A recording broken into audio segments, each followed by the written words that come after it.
আমরা এখানে মনে করেন যে পেট্রোল পাম্পে আমরা 500 থেকে 1000 উপর তেল পাই না। আমাদের মালবাহী গাড়ি, আমরা কি তেলের জন্য কি গাড়িগুলো বন্ধ রাখবো? যদি সরকার যদি বলে বন্ধ রাখবো, তাহলে আমরা বন্ধ করে দেয়। পুরো যা আছে অল ডিস্ট্রিক্ট পুরো বাস ট্রাক সব বন্ধ, দেখি কাম করে গাড়ি চলে। এই মনে করেন যে 500 টাকা বা 1000 টাকার তেল আমরা কয় কিলোমিটার চলবো? সকালবেলা আসলাম, মনে করেন যে বলছে তেল নাই, যা গাড়ি দাঁড়ালাম, একটা বাসের তেল পাইলো, একটা আপনার যে রেলওয়ে মিস্ত্রির গাড়ির তেল পাইলো, আমাদের বেলা আসলে তেল নেই। আমাদের ভাই যখন আসে আমরা তখনই তেল দিই, বুঝছেন? এখন আমাদের তেলের গাড়িটা গেছে, আসার পরে তো তেল দিব। এখন আমাদের 500 লিটার নিচে থাকে টাঙ্কি, থাকার পরে আর বের হয় না, তখন ড্রাই হয়ে যায়, তখন আমাদের মেশিন জাম হয়ে যায়, ময়লা জমে যায়। তখন অন্য সময় গাড়িতে তেল দিলে তেল যাবে না, মেশিন আবার ঠিক করা লাগবে।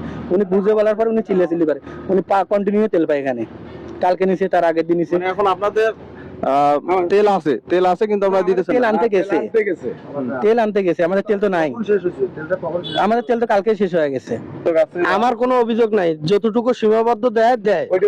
আপনি তেল পাইছেন? হ্যাঁ, আমি কম বেশি তেল পাই, এবং সবাই পায়, শুধু আমি না, সবাই পায়।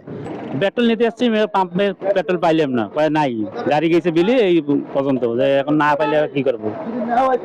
ম্যানেজার বলতেছে পেট্রোল নাই, এখন নাই, যখন আসবে তখন দেবে, এই অবস্থায় আছে। আসলে এখানে যে গ্রাহকদেরকে দাবি যে আপনারা তেল থাকতেও তেল দিচ্ছেন না, এই বিষয়ে আপনি কি বলবেন? তাদের দাবি ঠিক না। আমাদের ডিজেল যেটুকু আছে, আমরা এলাকার গাড়িগুলো অল্প অল্প করে সবাইকে দিয়ে দিয়েছি, তেলের গাড়ি গেছে, তেল আসলে আমরা আবার পুনরায় ভালোভাবে চালু করবো। আর পেট্রোল অকটেন যেটা, এটা আমাদের নাই। এর আগে আমাদেরকে 3000 লিটার শুধু দিছিল, সেইটা আমরা 2-3 দিন চালাইছি। আজকে আমাদেরকে পেট্রোল দেয় নাই ডিপুতে, শুধু ডিজেল দিছে। ডিজেলটা আসলে আমরা ডিজেল তো দিয়ে দিছি, কিন্তু পেট্রোল অকটেন আমাদেরকে দেয় নাই, এই জন্য পেট্রোল অকটেন বন্ধ। আবার পরবর্তীতে যদি কালকে বা পরশুদিন দেয়, তখন চালু করা হবে। স্টকে তেল নেই, যেটা আছে সেটা টাঙ্কিতে মেশিন ড্রাই হওয়ার পরে অল্প কিছু থাকে, ওইটা আছে। তাছাড়া দেওয়ার মতো আর কোনো পেট্রোল অকটেন নাই। পরবর্তীতে যখন আসবে তখন দেওয়া হবে।